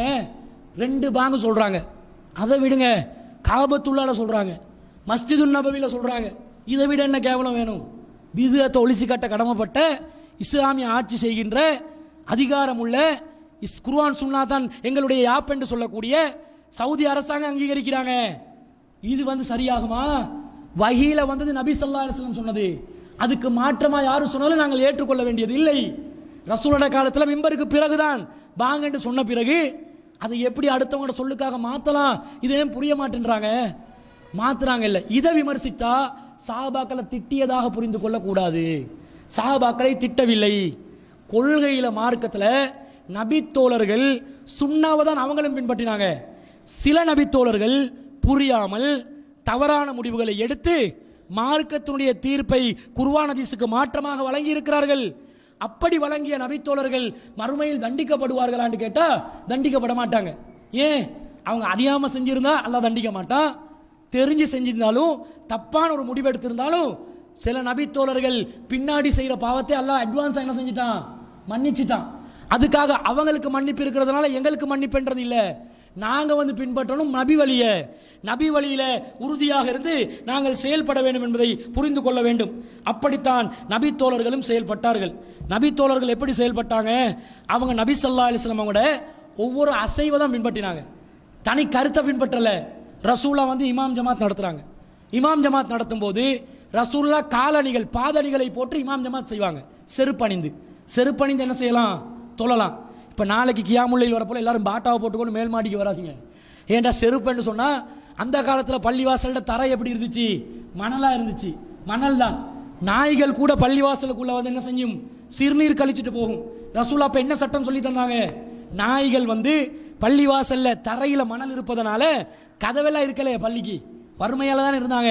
சிறுநீர் கழிச்சிட்டு போனால் அந்த நாயுடைய அசுத்தம் உள்ள அந்த சிறுநீர் ஈரமான மண்ணுக்கு மேலே நீங்கள் ஒரு தண்ணி அள்ளி ஊற்றுங்க, ஒரு வாளி தண்ணி ஊற்றி அந்த தண்ணி காயும் வரைக்கும் அதற்கு மேல் நின்று நீங்கள் தொழாதீர்கள். இதான் சட்டம் சொல்லி தந்தாங்க. அப்போ பள்ளிவாசலுக்கு வந்து போகக்கூடிய ஒரு நிலைமை இருந்துச்சு. தொழுவும் போது உங்களுக்கு உமிழ் நீர் வந்தால் என்ன செய்ய சொன்னாங்க ரசூல்லா? இடது பக்கத்துக்கு துப்புங்க. இமாம் ஜமாத்தில் இடது பக்கம் துப்பினா பக்கத்தில் உள்ளவன்ட்ட சாக்கில் போயிட்டு விழுந்துடும், இடக்காரி போகல ஒரு கேப்பில் போயிட்டு விழுந்துடும். அவன் அல்லாஹ் தாலா அருள் புரிஞ்சிட்டானு அப்படி சரி வராது. அப்போ வந்து இல்லை வலது பக்கத்தில் யாராவது இருந்தால் 2 கால்களுக்கு மத்தியில் துப்புங்கன்னாங்க. இப்போ இந்த பள்ளியில் வந்து 2 கால்களுக்கு மத்தியில் துப்பினீங்கன்னு வைங்க, அத்தையத்தில் உட்கார நேரத்தில் அது எங்கே வந்து ஒட்டிக்கொள்ளும், எங்கேயாவது ஒரு இடத்துல வந்து ஒட்டிக்கொள்ளும். அப்போ இப்படி சொன்னாங்களா ரசூல்லா? இப்படி சொல்லி தரல. இஸ்லாம் வந்து எப்படி சொல்லுது? எல்லா இடத்துக்கும் பொருத்தமானமாய். அப்போ திடல் தொழுகைக்கு போகிறோம், ஸ்லீப்பரை வந்து கலட்டி வச்சா அவனோட எஸ்கேப் பண்ணிடுவான்னு பயம் இருக்குதா? நீங்கள் வந்து தாராளமாக என்ன செய்யலாம்? அதில் வந்து தரையில் இருந்தால் நீங்கள் முசல்லா கொண்டு போனால் அதுக்கு மேலே உங்களோட ஸ்லிப்பரை போட்டுக்கொண்டு என்ன செய்யலாம், தொழலாம். அப்போ ரசூல் ஒரு நாள் வந்து தொழுது கொண்டு இருக்கும்போது காலணிகளை கலட்டி விடுகிறார்கள். சாபாக்களும் செருப்பணிக்கு தான் தொழுறாங்க, அவங்களும் கலட்டி வைக்கிறாங்க. தொழுந்து முடிஞ்சோடனே ரசூலா கேட்குறாங்க, நீங்கள் ஏன் கலட்டி வச்சிங்க? நீங்கள் கலட்டிங்களா? அதான் நாங்கள் கலட்டினோம். அதாவது காரணம் கேட்காம, காரணமே தேவையில்லை, நம்மளோட தலை சொன்னது தான். அந்த அசைவுகள் எல்லாம் எங்களுக்கு மார்க்கம். எப்படி நபித்தோழர்கள், இப்படி நபித்தோழர்கள் இருந்தார்கள். அசைவுகள் எல்லாத்தையும் நாங்கள் மார்க்கமாக பார்ப்போம். அப்போ ரசூலா சொல்கிறாங்க, நான் ஏன் கலட்டி வச்சிருந்தா, என்னுடைய காலடியில் ஒரு அசுத்தம் இருந்ததாக ஜிப்ரீல் அவர்கள் வஹி மூலம் அறிவித்தார். அதனால தான் நான் கலட்டி வச்சேன், உங்களோட காலில் அப்படி ஒன்றும் இல்லையே, அதனால அசுத்தம் இருந்தால் கலட்டிக்கோங்க, நான் இது காலனியை கலட்டினதுனால நீங்கள் கலட்டணும்ன்றது இல்லை என்று ரசூல் அவங்கள சரி செய்கிறாங்க. அசைவுகளை பார்த்து நபிகள் நாயகத்தை பின்பற்றியவர்கள் நபித்தோழர்கள். அதே மாதிரி ரசூல் ஸல்லல்லாஹு அலைஹி வஸல்லம் ஒரு முறை ஒரு தங்கத்தால் ஒரு மோதிரம் போடுறாங்க. மோதிரம் தங்கத்தில் ஆரம்பத்தில் போட்டாங்க. போட்டிருந்த நேரத்தில் சஹாபாக்களும் என்ன செஞ்சாங்க, அவங்களும் வந்து தங்கத்தால் போட்டாங்க மோதிரத்தை. ரசூல் ஒரு நாள் அந்த மோதிரத்தை கலட்டி வீசி சொல்கிறாங்க, லா அல்பசுஹு அபதா, நான் இது ஒரு நாளும் அணிய மாட்டேன் அப்படின்னு சொல்கிறாங்க. உடனே நபித்தோழர்களும் கலட்டி என்ன செய்கிறாங்க, வீசுகிறாங்க. இப்போ நபதன் நாசு ஹவாத்திமஹும், தங்களுடைய மோதிரங்களை, தங்கத்திலான மோதிரங்களை நபித்தோழர்களும் கலட்டி எறிந்தார்கள் அப்படின்னு வருது ஹதீஸ். காரணமே கேட்குறாங்கல்ல பாருங்க, நாங்கள் உண்ட ஹராம் என்றா முகத்திரை அணியாதீர்கள் ஹராம் என்று சொல்லி விளக்கத்தோட சொன்னாலும் கேட்குறாங்களா? கேட்டு மூடுறாங்க மூஞ்ச, கேட்டு இது தப்பு செய்யாதீங்க, கிரெடிட் கார்டு யூஸ் பண்ணாதீங்க சொன்னால் கேட்குறாங்களா? சொல்ல செய்கிறாங்க. அப்போ வந்து தப்பை வந்து எவ்வளவு தடுத்தாலும் காரணத்தோட விலைக்கு சொன்னாலும் திருந்துறாங்க. இல்லை, சீட்டு பிடிக்கிறீங்களே, முதலாவது சீட்டு எனக்கு தான் வேணும் என்று மக்களை நிர்பந்திக்கிறீங்களே, இப்படி செய்யாதீங்க என்று சொன்னால் கேட்குறாங்களா? கேட்க மாட்டேன்றாங்க. மக்கள் தப்புக்கு மேலே தப்பு செஞ்சு கொண்டே இருக்கிறாங்க. சுண்ணாவை சொல்கிறோம், அடே பாங்குக்கு முன்னாடி சலவாத் ஓதாதுடாண்டா, அது என்ன சலவாத், நபிகள் நாயகத்தை இவர்கள் இழிவுபடுத்துகிறார்கள். சலவாத் ஓத வேணாண்டா, சலவாத் வாழ்க்கையில் ஓத வேணான்னு சொன்னோமா? பாங்குக்கு முன்னாடி சலவாத் ஓதாதே சொன்னா கேட்க வேணுமா இல்லையா? நபிகள் நாயகத்தை இழிவுபடுத்தி விட்டோமா? சரி, நான் பாங்குக்கு முன்னாடி யாசீன் வல் குர்ஆனி லகீம் இன்ன கலமினல் அலாம் இப்படி சொல்லலாமா? எனக்கு சொல்லலாமே. அப்ப நீ சலவாத் சொன்னதை விட நான் குர்ஆனை போதினா நன்மை கூட கிடைக்கும் அங்கீகரிப்பீங்களா? எவ்வளவு காலம் பிரச்சாரம் செஞ்சு வர்றோம், இன்னும் திருந்தில்ல தருதலைகள், இன்னும் திருத்தம் நடக்குது இல்லை. பெரிய பெரிய ஆளுங்கள் இருக்கிறாங்க, வேண்டுமெண்டே தெரியாம ஒருத்தன் தப்பு செய்யறது வேற, அட்டம் பிடிச்சு வரட்டு கௌரவத்தை விட்டு கொடுக்க முடியாம வேணுக்கெண்டே செய்யறாங்கண்டா இது அங்கீகரிக்கலாமா? திருந்த மாட்டாங்களா? சுன்னத் ஜமாத் உலமாக்கள் இல்லையா? சிந்தனையாளர்கள் இல்லையா? மனசாட்சி உள்ளவர்கள் இல்லையா? திருந்தணும், விதத்தை விட்டு விலகணும். கூட்டுதுவா விட மாட்டேன்றாங்க, குனூத் என்ற பேர்ல கண்ட நின்ற வேலையெல்லாம் பண்றாங்க. இதெல்லாம் திருத்த நடக்கணும். நபித்தோழர்கள் ரசூலுல்லாஹ் சொன்ன அடுத்த வேர்டு இல்ல தூக்கி எறிந்தார்கள். ஒருத்தர் வந்து மோதிரத்தை வந்து தூக்கி எறிகிறாரு. எறிஞ்சோடனே பக்கத்தில் ஒரு நபித்தோழர் இருந்து சொல்றாரு, ஹுத் ஹாத்திமக இன்தஃபி பிஹி, உங்களோட மோதிரத்தை நீங்க வீசிட்டீங்களே, வீசாம அதை புறக்கி எடுங்க, அது உங்களுக்கு ஏதாவது ஒரு யூஸ் ஆகலாம் தானே அப்படின்றாங்க. அவர் சொல்றாரு, கால லா சிசி வேணாம், வல்லாயிலா ஆகுது, நான் அல்லாமீதானே அதை எடுக்க மாட்டேன், அபதா ஒரு நாளையும் எடுக்க மாட்டேன். வக்கது தராஹு ரசூலுல்லாஹி ஸல்லல்லாஹு அலைஹி வஸல்லம், ரசூலுல்லாஹ் கலட்டி வீசின ஒரு பொருளை நான் எடுப்பேனா? இவரும் கலட்டுறார் ரசூலா வீசினதுனால. அல்லாஹ்வின் தூதர் வீசிட்டு போயிட்டாங்க, அவங்களே வீசின பொருள் நான் வீசின பொருள் எப்படி எடுக்கிறது? அவங்களோட அசைவு தான் என்னுடைய வாழ்க்கை என்று சொன்ன நபித்தோழர்கள் இப்படி இருந்தார்கள். அப்போ பாருங்க, இதில் வந்து கவனம் இல்லாதது பார்க்குறோம். அதே மாதிரி இப்னு உமர் ரலியல்லாஹு அன்ஹு அவர்கள், இப்னு உமர் ரலியல்லாஹு அன்ஹு அவர்கள் ஒரு பயணத்தில் போகிறாங்க. பயணத்தில் போகும்போது பயணத்தில் வந்து எத்தனை ரக்காத் தொழணும்? கஸ்ரு செய்கிறதா இருந்தால் ஒரு 25 கிலோமீட்டர் தூரம் உள்ள ஒரு பயணம் போகிறதா இருந்தால் எங்களுக்கு 2 ரக்காத் வந்து 4 ரக்காத் உள்ள தொழுகைகளை 2 ரக்காத்தை சுருக்கலாம். சுபோவே சுருக்க போனால் 0 ஆயிரும், சுபோவை சுருக்கலாம், மகரிபையும் சுருக்கலாம். அவன் 4 உள்ளதை 2ஆக சுருக்கணும். பயணத்தில் வந்து இந்த சலுகைக்குது. இவர் வந்து 2 ரக்காத்தை சுருக்கி தொழுந்துட்டு பயணத்தில் போகிறாரு. திரும்பி பார்க்குறாரு, மக்கள் 4 ரக்காத் தொழுறாங்க. இப்னு உமர் ரலியல்லாஹு அன்ஹு கேட்குறாங்க, இவங்க என்ன செய்கிறாங்க?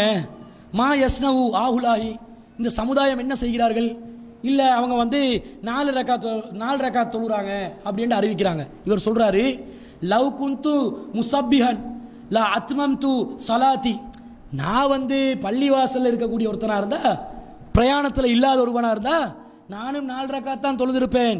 ஆனால் யா இப்னு அஹி, என் சகோதரனுடைய மகனே, இன்னி சஹிப்து ரசூலுல்லாஹி ஸல்லல்லாஹு அலைஹி வஸல்லம், நான் ரசூலுல்லாஹ்வுடன் தோழமை கொண்டிருக்கிறேன். ஃபலம் யஸித் அலா ரகாத்தைனி ஃபி ஸஃபர், அவங்க ஒரு நாளும் ஹத்தா கபலஹுல்லா அவர்கள் மரணிக்கும் வரைக்கும் சஃபரிலே பிரயாணத்தில் 2 ரக்காத்தை தவிர தொழுததில்லை. நான் அபூபக்கருடன் தோழமை கொண்டிருக்கிறேன், பிரயாணத்திலே 2 ரக்காத்தை விட அவர்கள் அதிகப்படுத்தியதில்லை. உமருடன் பயணத்தில் இருந்திருக்கிறேன், தோழமை கொண்டிருக்கிறேன், 2 ரக்காத்தை விட கூடுதலாக தொழுததில்லை. இவங்க எப்படி 4 தொழுறாங்க? அவங்களுக்கு இல்லாத பேணுதல் இவங்களுக்கா? அவங்களுக்கு இல்லாத ஆர்வம் இவங்களுக்கா? ரசூலுல்லாஹ்க்கு இல்லாத ஆர்வம் இவங்களுக்கா? நபி வழியை நிலைநாட்ட சொல்லுங்க, நபி வழி ஏதோ அதை செய்ய சொல்லுங்க. சூஃபி என்று காட்ட பார்க்குறாங்களா? இப்படி கண்டிக்கிறாங்க பாருங்க. 8 ரக்காத் தொலைன்னு சொன்னா 23 ரக்காத்துக்கு இன்னும் அடம் பிடிக்கிறான். 8க்கு ஆதாரத்தை காட்டுறோம், இன்னும் 23 என்றான். இப்போ புதிய ஸ்டைலு 23 எத்தனையும் தொழுவேன்றான். தௌஹீத் போர்வையில் ஒரு சலஃபி கூட்டம், இது சலஃபி கும்பல், கள்ள கும்பல். அந்த கள்ள கும்பல் என்ன பண்ணுது? எத்தனை மசனா சலாத்துல் லைலி மசனா இரவு தொழுக 2 அதனால எத்தனையும் அடிச்சு விடுங்க. அப்ப 40 தொழு, 100 தொழு, 1000 தொழு. அந்த 1000 ரக்காத் தொழுத பெரியார்களை இவங்க ஏதாவது உருவாக்குறாங்க. எத்தனையும் தொழண்டு.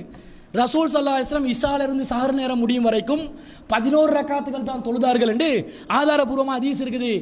இரவு தொழுகண்டா 2 தொழணும், பகல் தொழுகையா இருந்தா முழுமையா தொழணும். இப்ப பகல்ல வந்து லுஹருக்கு முன்னாடி 4 ரக்காத் தொழலாம், லுஹருக்கு முன் சுன்னத் வந்து 4 ரக்காத் தொழலாம், 2 ரக்காத்தும் தொழலாம். லுஹருக்கு பின் சுன்னத் 4 ரக்காத்தும் தொழலாம், 2 ரக்காத்தும் தொழலாம். லுஹருக்கு முன் சுன்னத்தோ பின் சுன்னத்தோ 4 ரக்காத் தொழுறதா இருந்தா எப்படி தொழணும்? 2 ரக்காத்துல சலாம் கொடுத்துடக்கூடாது, 4 ரக்காத்தை கண்டினியூவா தொழணும். 2வது ரக்காத்துல அத்தையாத்துல இருந்து திரும்ப 4வது ரக்காத்துல அத்தையாத்துல இருந்து சலாம் கொடுக்கணும். 2 ரக்காத்துல சலாம் கொடுத்துட்டு திருப்பி 2 ரக்காத் தொழக்கூடாது. பகல் நேர தொழுகைகள் எண்ணிக்கையின் அடிப்படையில் தொழ வேண்டும். இரவு நேர தொழுகை எத்தனை எண்ணிக்கை சொன்னாலும் எப்படி தொழணும்? 2 தான் தொழணும். இதைத்தான் ரசூலுல்லாஹ் ஸலாத்துல் லைலி மஸ்னான்னு சொன்னாங்களே தவிர இரவு தொழுகை வந்து இஷ்டத்துக்கு அடிக்க சொன்னாங்களா? சொல்லல. இஷால இருந்து சஹர் முடியும் வரைக்கும் ரசூல் ஸல்லல்லாஹு அலைஹி வஸல்லம் 11 ரக்காத் தொழுது இருக்கிறாங்க, ஆதாரபூர்வமான செய்தி இருக்குது. எப்படி மாத்தலாம் கேட்குறாங்களே. இப்ப புதிய செட்டப் 23 ரக்காத்தை வந்து நைட்டில் தொழுது திரும்ப கியாமுல் லைல் இன்னொரு 11 ரக்காத். இப்போ 23 11 34. இவங்களை பாருங்க, திருந்துவாங்களே இவங்க. நபித்தோழர்கள் ரசூலுல்லாஹ்வுடைய சுன்னத்ததோ அதான் எங்களுக்கு சுன்னத். இப்னு உமர் ரலியல்லாஹு அன்ஹு அவர்கள் பள்ளிவாசலுக்கு போறாங்க, போகும் சுபஹ் தொழுகைக்கு கண்ணு விளங்காத காலத்தில் பள்ளிவாசலுக்கு போனா அங்க வந்து இக்காமத்தில் சுபஹ்ல வந்து தொழுகையில் என்ன செய்யணும்? ஐயால் அஸ்ஸலா ஹையால் அல் ஃபலா சொல்லிட்டு அஸ்ஸலாத்து கைரும் மினன் நௌம், அஸ்ஸலாத்து கைரும் மினன் நௌம்னு சொல்லணும். இதுல என்ன ஒரு சமாச்சாரம் என்றா, சைனால இந்த சுபஹ் நேரத்தில் வந்து பாங்கு சொல்றதுனால எங்களுக்கு டிஸ்டர்பன்ஸா இருக்குது, எனவே 6 மணிக்கு மேல எங்களுக்கு படுக்க முடியாம இருக்குது, அதனால இந்த பாங்கு சொல்றத தடை உத்தரவு தாங்கன்னு ஒரு நீதிபதி கிட்ட கேட்குறாங்க. அவன் என்ன தீர்ப்பு கொடுக்குறான் தெரியுமா? இந்த நேத்து முந்தநாத்து என்ன தீர்ப்பு கொடுக்குறான்டா, இந்த நாட்டில் 6 மணிக்கு மேலே உறங்குபவர்கள் இந்த தேசத்திற்கு அவசியம் இல்லை, எனவே இதை தடுக்க முடியாது. பாருங்க எப்படி அருமையான தீர்ப்பா இல்லையா? இந்த தேசத்துல 6 மணிக்கு மேலே எவனாவது தூங்கினா இந்த தேசத்துக்கே தேவையில்லடா. தூங்கி தூங்கி கும்பகரணமாய் தூங்குறவங்களை வச்சு எப்படி நாட்டை உருப்படுத்துறது? விடிய காட்டிலும் மொழி, அதுக்கு தான் ஃபஜ்ர் பாங்கு, அந்த பாங்கு ஓசைக்கே நீ எழும்புறான். இந்த மாதிரி ஐயால் அஸ்ஸலா ஐயால் ஃபலா அஸ்ஸலாத்து கைரும் மினன் நௌம் அவர் அதை சொல்லி காட்டுறாரு. தொழுகை உறக்கத்தை விட சிறந்தது, உறக்கத்தை விட சிறந்தது என்று தொழுகையில் இருக்குது. நீ உன்னோட வாழ்க்கைக்கு கொண்டு வா என்றாரு, வாழ்க்கைக்கு கொண்டு வா, சிறந்தது தூக்கத்தை விட என்றாரு. இதை வந்து பாங்குல சொல்லணும். இப்னு உமர் ரலியல்லாஹு அன்ஹு போறாரு, இகாமத்தில் சொல்றாங்க. நம்ம ஆக்கள் வித்திரு குணத்தை வந்து சுபோ குணத்துக்கு டிரான்ஸ்ஃபர் பண்ண மாதிரி இவங்க சுபோல வந்து பாங்குல உள்ள அஸ்ஸலாத்து கைரும் மினன் நௌம் இகாமத்துக்கு கொண்டு வர்றாங்க. இவருக்கு கண்ணு விளங்குதில்லை, ரொம்ப தள்ளாத வயசுக்கு போன காலத்தில் வயோதிபம் அடைஞ்ச காலம். இவர் சொல்றாரு, உடனே என்ன வெளியேற்றி இந்த பிதுவத் செய்யக்கூடிய பள்ளிவாசல் இருந்து, எப்படி இந்த பிதுவத் அனாச்சாரம் நடக்கின்ற பள்ளிவாசலை விட்டு என்னை வெளியேற்றி விடுங்கள், ஈக்க மாட்டேன்றாங்க. சொல்லி திருத்தி மெல்ல நைஸா போய் அவங்களோட இருந்து ஒன்றாக இருந்து அவங்களோட தலையை தடாவி 10ஓட 11 மாதிரி நாங்க திருத்தோம். இந்த பேச்சுக்களை இடமில்ல மார்க்கத்தில். ஃபஸ்தாபிமா தூமர், தயவு தாட்சியம்லாம் அடிச்சு ஒடிச்சு நுறக்கணும், மார்க்கத்தை சுன்னத்தை நிலைநாட்டணும், இதான் மார்க்கத்துடைய வலிமை. அதை இப்னு உமர் சொல்றாங்க, வெளியேத்துங்க, இந்த பள்ளியில தொழவே மாட்டேன்றாங்க.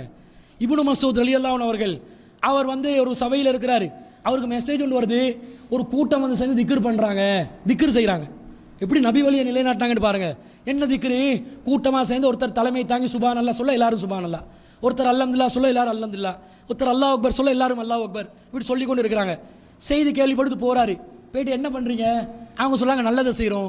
நல்லதை தான் செய்றீங்க, நன்மையான காரியங்களை எண்ணிக்கொண்டு இருக்கிறோம் அப்படின்றாங்க. இப்னு மஸ்ஊத் ரலியல்லாஹு அன்ஹு சொல்றாங்க, அது அப்படியா? இந்த நன்மையை செய்கிறது, நன்மையை என்றதை விட உங்களோட பாவத்தை எண்ணிக்கோங்களே, அதை விட நல்லா இருக்குமே. பாவத்தை எண்ணினா திருந்துவான். இன்றைக்கு இப்படி செஞ்சேன், இன்றைக்கு துரோகம் செஞ்சேன், இன்றைக்கு ஒருத்தனை ஏசினேன், இன்றைக்கு வந்து செக்கை வந்து ரிட்டர்ன் ஆக்க விட்டேன், இப்படிலாம் வருமே பாவங்கள். இந்த வாக்குறுதி மீறினேன், லேட்டாக வந்தேன், இந்த மாதிரி சில பாவங்கள் செஞ்சுருப்போம். இதை எண்ணிக்கொண்டா திருத்தம் நடக்கும். நீ நன்மையை ஏண்டா எண்ணுறாய்? கூட்டமாக சேர்ந்த எண்ணத்துக்கு யார் வழிகாட்டினா? இதோ நபி தோழர்கள் உயிரோடு இருக்கிறோம். நபிகள் நாயகம் ஸல்லல்லாஹு அலைஹி வஸல்லம் அவர்கள் பயன்படுத்திய ஆடைகள் இன்னும் கிழியவில்லை. அவர்கள் அணிந்த ஆடைகள் கிழியவில்லை, பயன்படுத்திய பாத்திரங்கள் உடையவில்லை. அதுக்குள்ள மார்க்கத்தை மாத்திட்டீங்களான்னு கேட்கிறாரு. அதுக்குள்ள மாத்தமா? நீங்கள் தான் வழிகட்ட அந்த கூட்டம். ரசூலுல்லாஹ் சொன்னாங்க, ஒரு கூட்டம் வருவார்கள், யக்ரவுனல் குர்ஆன், குர்ஆனை நல்லா தான் ஓதுவாங்க, ஆனால் லா யுஜாவிசு அன் தராகிஹிம், அவங்களோட தொண்டக்குழியை தாண்டாது உள்ளத்தால சிந்திக்காத வழிகட்ட கூட்டம் தோன்றுவார்கள். சொன்னார்கள் ரசூல் ஸல்லல்லாஹு அலைஹி வஸல்லம், இஸ்லாத்தை விட்டு வெளியேறுவார்கள். எப்படி ஒரு அம்பு வில்லிருந்து வேகமாக வெளியேறுமோ அதே போன்று இஸ்லாத்தை விட்டு வெளியேறுவார்கள். அம்பு வில்லை நோக்கி தானா திரும்பாத வரைக்கும் இஸ்லாத்துக்கு வரவே மாட்டாங்க. அந்த வழிகட்ட பிரிவுகள் நீங்கள் தான் என்று நான் கருதுகிறேன் என்று பச்சையா போட்டு உடைச்சாங்க சபையில். மஜ்லிஸே திக்ரு மஜ்லிஸே, பிறகு திருத்துவம் என்றது இல்லை. இன்னைக்கு தரீக்காக்கல்ல ஹல்கா ஹல்கா என்று சொல்லி இருட்டு திக்ரு, அந்த திக்ரு, இந்த திக்ரு, டான்ஸ் கூத்தெல்லாம் நடக்குது. அந்த திக்ரு செஞ்ச உடனே இந்த அவுலியாக்கள் எல்லாம் அந்த ஓதின ராத்திபுகள் எடுத்து மறுமையில் வந்து துண்டு தந்தைகளை பாஸ் பண்ணுவாங்களா? கள்ள போலி ஆலிம்கள் சொல்லி கொடுக்குறாங்க, மக்களை ஏமாத்துறாங்க. இதுக்கெல்லாம் மார்க்கத்தில் போட்டு உடைச்சாங்க நபி தோழர்கள். பிதுஅத்தை செய்யாதே, அனாச்சாரத்தை செய்யாதே, நபி வழியை நிலைநாட்டுன்னு சொல்லி சண்டை பிடிச்சாங்க. அந்த ஹதீஸில் அடையாளம் என்னன்னு கேட்குறாங்க. யார சொல்லலாம்? ரசூலா சொல்லும் போது இந்த ஹதீஸை, ரசூலா சொன்ன ஹதீஸ் தான் இப்னு மசூத் எடுத்து காட்டுறாரு. ரசூலாவே இந்த ஹதீஸை சொல்லும்போது நபி தோழர்கள் அவங்களோட அடையாளம் என்ன? அடையாளமா தொந்தி விழுந்திருக்கும், தொப்பை போட்டு இருக்கும். கவனமாக இருந்துங்க, தொப்பு விழுந்தா எல்லாருக்கும் விழத்த ஆரம்பிக்கும். நமக்கு லைட்டாக போட தான் செய்யுது, எல்லாத்துக்கும் விழுது.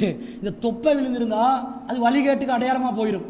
இந்த தொப்பை விழுந்து உருண்டு பேரண்டு கொண்டிருக்கிற கூட்டம் யாரென்று சொன்னா விளங்கும், பேரை சொல்ல தேவையில்லை இந்த சபையில், யாரென்று விளங்கும்.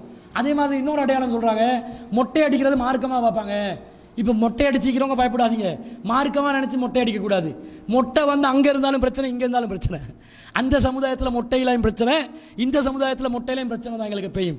அப்போ இந்த மொட்டை அடிக்கிறத மார்க்கமாக பார்ப்பாங்க அப்படி என்று சொல்லி நபி ஸல்லல்லாஹு சொல்கிறாங்க. ரசூலுல்லாஹ் சொல்கிறாங்க, நான் மட்டும் அவங்களை அடைந்தால், நான் அவர்களை அடைந்தால் அல்லாஹ் தஆலா ஆது சமுதாயத்தை அழிச்சு போட்ட மாதிரி இவங்க ஒவ்வொருத்தரையும் அழிச்சு போடுவேன் என்றாங்க. அதனால தான் நபி தோழர்கள் ஆவேசமாக நின்றாங்க. பிதுஅத்தை கண்டா எச்சரிச்சாங்க, தடுத்து நிறுத்தினாங்க. ஒரு செய்தி பாருங்க, இப்னு அப்பாஸ் ரலியல்லாஹு அவர்கள் ஒரு பள்ளிவாசல்ல மழை பெய்யுது, அதிகமாக மழை பெய்யுது. மழை பெய்கிற நேரத்தில் அவர் முஅத்தினுக்கு சொல்றாரு, ஒரு அறிவிப்பு செய்யுங்க, ஹையால் அஸ்ஸலா ஹையால் அல் ஃபலான்னு கூப்பிடாம, அது கூப்பிட்டா பள்ளிக்கு வரணும் என்ற அர்த்தம். அந்த வார்த்தைக்கு பதிலாக அஸ்ஸலாத்து ஃபீ ரிஹாலிக்கும், உங்களுடைய வீடுகளில் தொழுகையை நடத்தி கொள்ளுங்கள் அப்படி அறிவிப்பு செய்யுங்க சொல்கிறாங்க. எல்லாம் வந்து அந்த பக்கத்தில் இருந்தவங்க எல்லாம் இப்படி புதுனமாக பார்க்குறாங்க. என்ன வீட்டில் தொலை சொல்லவா? வீட்டில் தொழுறதை நம்ம இடி விடுற விஷயமாய் பார்ப்பாங்க. ஜமாத்தோண்டு உருப்படியாக இருந்து ஒருத்தன் வந்து ஜமாத்துக்கு வரலன்ட்டு அது வேற தவறு. ஆனால் பிதுஅத்து நடக்குது அல்லது ஷிர்க் நடக்குது, இமாமை பின்பற்ற முடியாமல் இருக்குது. பிதுஅத் இமாமை கூட பின்பற்றது அனுமதி தான், கட்டாயம் கிடையாது. விரும்பினா பின்பற்றாமல் இருக்கலாம், அது யாரும் தப்பு சொல்ல முடியாது. சுன்னத்தை எதிர்பார்த்ததுனால ஜமாத்துடைய நன்மையும் கிடைச்சிரும். இப்படி இருக்குது. அப்போ வந்து பள்ளிவாசலில் வந்து இமாம் ஜமாத் ஒழுங்காக இருந்தால் வரணும், இல்லாட்டி வீட்டில் தொழுறது மார்க்கம் தடுக்கலை. இமாம் ஜமாத் ஒழுங்காக இருந்தும் பள்ளிவாசலுக்கு வராட்டி தான் தப்பாக போகும். இப்போ இது என்ன, இமாம் ஜமாத் கரெக்டாக தான் இருக்குது, ஆனால் மழை பெய்யுது, அடமழை, பள்ளிக்கு வர முடியலை, சிரமமாகிக்குது. அப்போ பாங்கில் என்ன சொல்லணும்? அஸ்ஸலாத்து ஃபீ ரிஹாலிக்கும். இன்னொரு ஹதீஸ்ல வருது, சல்லு ஃபீ புயூத்திக்கும், உங்களோட வீடுகளில் தொழுதுக்கோங்க அப்படின்னு அறிவிக்கணும். இதை சொன்னோன்னே எல்லாரும் புதினம் படுறாங்க. இப்னு அப்பாஸ் ரலியல்லாஹு சொல்றாங்க, எல்லாரும் புதினம் பண்ணட்டும், இவங்க புதினமா பார்க்கறதுனால நபி வழியை விட்டுற முடியாது அப்படின்றாங்க. நீங்க புதினமா பார்ப்பீங்க, அதுக்காக நபி வழியை விட்டுருவோமா? அதை விட முடியாது. இப்போ நாங்கள் மழை காலத்தில் வக்தை வந்து சேர்த்து தொழுவோம், மக்ரிபையும் இஷாவையும். அப்போ ஒரு 10 பேர் வந்து விமர்சனம் செஞ்சுட்டு போவாங்க, என்ன இது பக்தை சேர்த்து சொல்கிறாங்க, பக்தை சேர்த்து நபி வழியில் உள்ளது. ஆனால் நடத்துகிறவங்க என்ன செய்யணும் வேண்டாம், அறிவிப்பு செய்யணும். அறிவிக்காமல் திடீரென்று வந்து சேர்த்து தொழுந்தா இஷாக்கு பயான் இருக்குது, அன்றைக்கு மழை பெஞ்சிருச்சு, மகரிபுக்கு வந்து சேர்த்து தொழுந்தா இஷா பயானுக்கு ஆள் வருமா? அப்போ இஷா பயான் நடத்தலுமா? அது ஒரு திட்டம் இருக்குது சொல்லணும். இப்படி மழை பெஞ்சா நாங்கள் வந்து வளமையோட வச்சிருக்கிறோம், என்னது சேர்த்து தொழுந்துருவோம். கடுமையான மழை பெஞ்சிச்சேன்டா நீங்கள் வந்து மகரிபோட வந்து தொழுந்து கொள்ள பாருங்க, இல்லையா இஷா இங்கே நேரத்தோட தொழுந்துருவோம், அப்போ நீங்கள் வீட்டிலே தொழ வேண்டி வரும். இந்த மெசேஜை சொல்லி நபி வழியை நிலைநாட்டுறோம். அப்போ நபி தோழர்கள் எப்படி பார்த்தாங்கண்டா, நபி வழியை நிலைநாட்டுறது பார்த்தாங்களே தவிர அவங்க வந்து யார் விமர்சிப்பாங்க, யார் ஏசுவாங்க, யார் கதைப்பாங்கன்றதை பார்க்கல. அதுக்காக நபி தோழர்கள் நிறைய போராடி இருக்கிறாங்க, சண்டை பிடிச்சிருக்கிறாங்க, ஆட்சியாளர் கொலரை பிடிச்சி இழுத்து இருக்கிறாங்க, சண்டை பிடிச்சு நபி வழியை நிலைநாட்டியவர்கள் நபி தோழர்கள். ஆனால் நபி தோழர்களை பின்பற்ற முடியாது. நபி தோழர்கள் பின்பற்றுவதற்கு தகுதியானவர்கள் அல்ல. அவர்களை பின்பற்றுவது வஹியை பின்பற்றுவதற்கு மாற்றம் செய்வதாக அமையும். அது ஷிர்கான காரியம். யார் வஹி அல்லாததை பின்பற்றுவார்களோ அவங்க வந்து பாவம் செய்கிறாங்க. வமல்லம் யஹ்கும் பிமா அன்சல் அல்லாஹ், யால் அல்லாஹ் அருளியதை கொண்டு தீர்ப்பு வழங்கவில்லையோ ஃபவுலாய் கௌமுல் காஃபிரூன், அவர்கள் காஃபிர்கள் என்று அல்லாஹ் சொல்றாங்க. மார்க்கத்தில் உலக நடைமுறையில் எல்லாத்திலையும் அல்லாஹ் ரசூல் சொன்னதை வச்சு தான் தீர்ப்பு வழங்க வேண்டும். அல்லாஹ் ரசூல் சொல்லாததை வைத்து தீர்ப்பு வழங்கினால் காஃபிர்கள் என்பதில் எந்த ஒரு சந்தேகமும் இல்லை. எனவே சஹாபாக்களை பின்பற்றோம் என்ற பேரில் வஹியை மறுத்துவிடக் கூடாது, வஹியை பின்பற்ற வேண்டும். இன்றைக்கு சலஃபு கும்பல்கள் என்ன செய்கிறாங்கடா, சஹாபாக்களை பின்பற்ற வேண்டும் என்ற பேரில் எவ்வளோ சஹாபாக்களை பின்பற்றதும் இல்லை. அவங்க கண்டனின்ற இமாம் லாலக்காண்டுவான். யாருக்கு தெரியும் லாலக்காவை? தெரிஞ்சு என்ன செய்ய போகிறோம்? எத்தனையோ 1000 பேர் இருந்துட்டு போவான். ஒவ்வொரு இமாம் பத்துவா கொடுத்திக்கிறாங்க. கேட்டால் சலஃபு சாலிகள், நல்லடியார்கள், முன்னோர்கள் என்று சொல்லி கண்ட நீண்ட பேர்களை சொல்லி பத்துவா சொல்லுவான். சுய இன்பத்துக்கு பத்துவா கொடுத்துருக்குறாங்க சலஃபு இமாம்கள். இப்போ செய்யுங்க எல்லாரும் சேர்ந்து சுய இன்பம் பத்துவா எடுத்து செய்வீங்களா? செய்கிறவங்க தான் இந்த சலஃபை என்ன செய்கிறான், ஆதரிக்கிறான். அப்போ இந்த மாதிரி முத்துவா திருமணத்தை ஆதரிச்சிருக்கிறாங்க, அதை செய்வீங்களா? அப்போ இது எல்லாமே தப்பு, தவறு.